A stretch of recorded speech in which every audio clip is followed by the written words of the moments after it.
The U.S. men's national team preliminary Gold Cup roster is out. We are here to break it all down. It is a hefty roster, 59 players called in by Greg Berhalter. I'm not sure why he wants to bring all these guys in, knowing fully, and the players knowing that they are not going to be part of the final 23-man roster. I believe it has to be whittled down by June the 30th. But hey, Greg Berhalter likes to work. He wants to make sure everyone feels part of a bigger picture. So if he's okay with it, by all means. But this thing will be whittled down and whittled down quickly. We are here to give you an idea of who that final 23-man roster will be. And I'm even going to throw out a projected starting 11. A long way to go. These rosters are not binding. Things could change.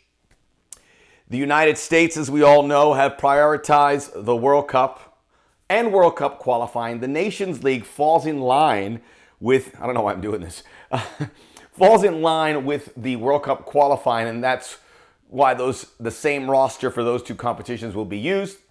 Priority 2, the Gold Cup with this roster. Priority 3, Olympic qualifying. And you would like the national team to have success on all three fronts. They did it in Olympic, did not qualify for that competition. I don't think they're going to win the Gold Cup either. When you look at the rosters, Mexico is fully loaded with Tecatito, Chucky, Memo Ochoa. Chicharito's going to possibly be on there. Canada's fully loaded with Davies and David, so that's going to be challenging. Qatar, the host country of 2022, a special entry in the Gold Cup. They're going to be tough to beat because if you haven't noticed, they actually get results. They've gotten some players who may not be from there to be part of the national team setup. So be it. You want Qatar to put a best foot forward when the World Cup rolls around. And that's all going to complicate things for the U.S. But before we get to all of that, this is the Soccer OG. I got so excited. Hit the subscribe button. Go ahead. Hit it. You know you love that sound. I love that sound, and it works. Subscribers are flying up. Views are going up. It's not lip service. Just look at that. Thank you for being part of all of this. And a reminder, check out the Soccer OG podcast. New one coming out Monday morning or late Sunday night. I'm joined by Dan Thomas of ESPN FC, and we'll talk about everything that's going on. And there is a lot to talk about. And there will be more to talk about by the time July rolls around. July 10th, August 1st, the Gold Cup, and the United States will be in that field, as we mentioned, with Mexico, Canada, Qatar. There's a little part of the tournament that will begin where we will determine the last few teams to make it into the proper tournament. So it feels like a little bit bigger. I'm looking forward to it. I've always been a big fan of the Gold Cup. I've called Gold Cups in the past. I called the 2007 edition with the famous Benny Feilhaber goal. So, very near and dear to me. I know I used to say that a lot, but I'm old. I'm the OG.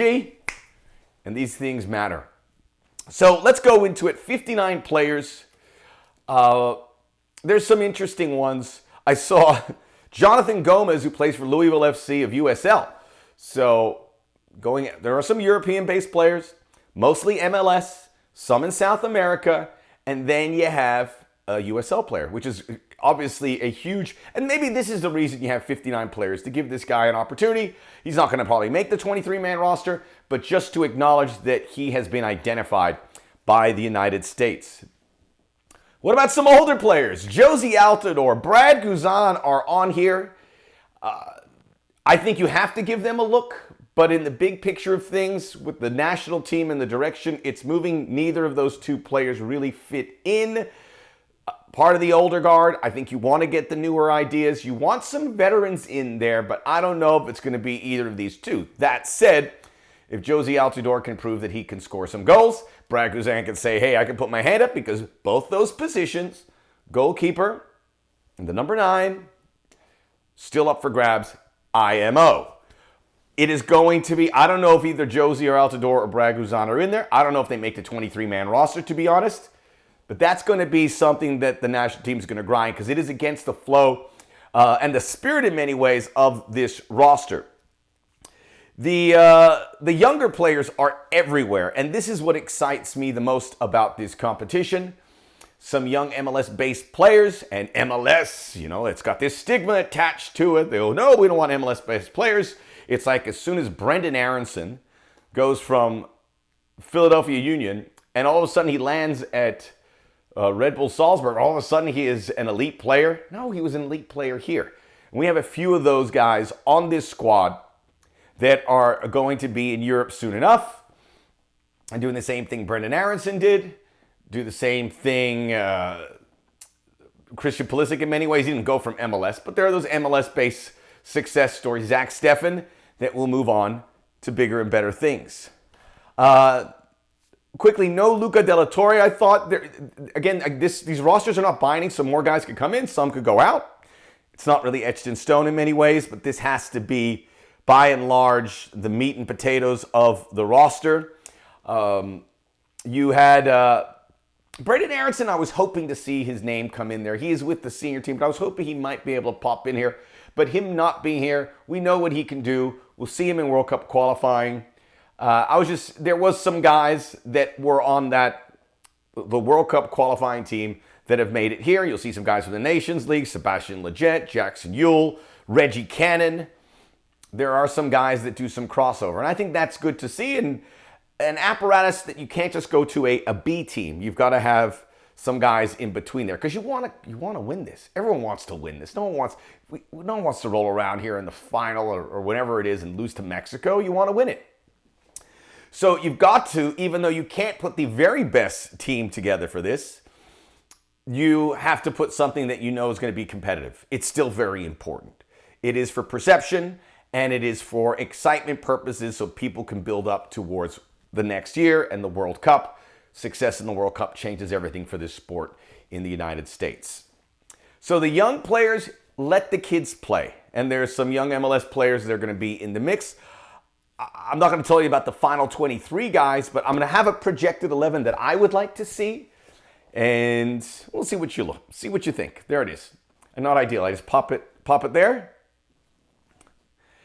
Matt Turner, this is a big, big development for me. We didn't see him on that squad that went to the Nations League. I don't know if we're going to see for World Cup qualifying. I think the goalkeeping situation is open. Obviously, the injury to Zach Steffen keeps it even more open. Ethan Horvath, not here. You were curious if he was maybe going to get a look. Matt Turner, to me, great shot stopper, great distribution. I really believe he is our number one. I may be in the minority there. He has to prove it. He had a great game this week, and I was watching the New England Revolution. He is fantastic. Back four, George Bello, Reggie Cannon are the fullbacks. Great to see Reggie Cannon here and grow into what he was able to do in the Nations League. Bello's a guy who has all the talent. Sam Vines is a guy that Greg Berhalter likes a lot. He might be the left back here at some point. Bello's exciting. Bello's an exciting player. Let's see what he can do. Walker Zimmerman and Miles Robinson. Robinson was one of those guys that did not go to the Olympic qualifying, but fits in here. I would put James Sands as a guy who could get in there as well of New York City FC. He is on this 59-man roster. Could also be a midfielder. I think he seems like a guy that could get some substitution appearances along the way. But let's go with Miles Robinson and Walker Zimmerman. Zimmerman, the veteran leader here. He's deserved it for what he has done with the national team over the last 12 months or so. So get him in. So there you got the defensive side of things. Into the midfields, I'm going to put Sebastian Lletget. I like Lletget in this situation. More veteran leadership, more know-how, alongside Caden Clark. Caden Clark, one of those two or three guys, three in particular. You'll see them here. Clark, Cade Cowell, Gianluca Busio. Those are the three young MLS-based players I want to see given the keys to this team and see what they can do. Clark will be there in a little deeper role in the midfield. He could be a guy that slips into World Cup qualifying from what we have seen. He is the most exciting young player right now in Major League Soccer, American player. He's going to be in Europe pretty soon, you would imagine. I want to see him excel here. I want to see him given the keys to the car, as we say. Ahead of them, Gianluca Busio, scoring some goals for Sporting Kansas City. He is a set-piece machine, a guy who is already getting a lot of attention from Italian teams, Italian passport, possibly Italy, as great as they play in the Nations League, may want to look a little bit closer at Busio. And then Cade Cowell, who can play some number 9, but maybe as a winger, strong. Was he 17 years old? He could be a future poster boy of the men's national team. Cowell up there. And then I'm going to put Daryl DK and possibly Jossie Zardes. Zardes is a guy that Greg Berhalter likes. Zardes can score some goals. Daryl DK is a guy you want to see if he can do it. There are some players on this roster that may change clubs, and if they change clubs, because Gold Cup is not really in that FIFA calendar, in some cases players don't have to be released. Sometimes the coaches agree with some of the clubs and don't bring those players in. Daryl DK, if he gets a move to the Premier League, he's going. He won't be at the Gold Cup. That applies to a few other guys as well.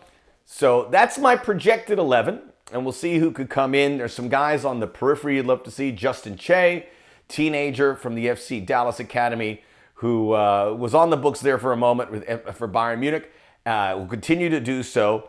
Ricardo Pepi, another FC Dallas guy. Matthew Hoppe, who could also be looking for a club here in the offseason, maybe taking him out of here. If not Zardes or DK, maybe Hoppe, but he's also viewed maybe as a winger. So let the kids play. Let's have fun. Let's go win a Gold Cup, right? Start cutting down the 59-man roster as well. Subscribe, everybody. The Soccer OG coming in hot and heavy. Summer is here officially, and the football's going to be flying.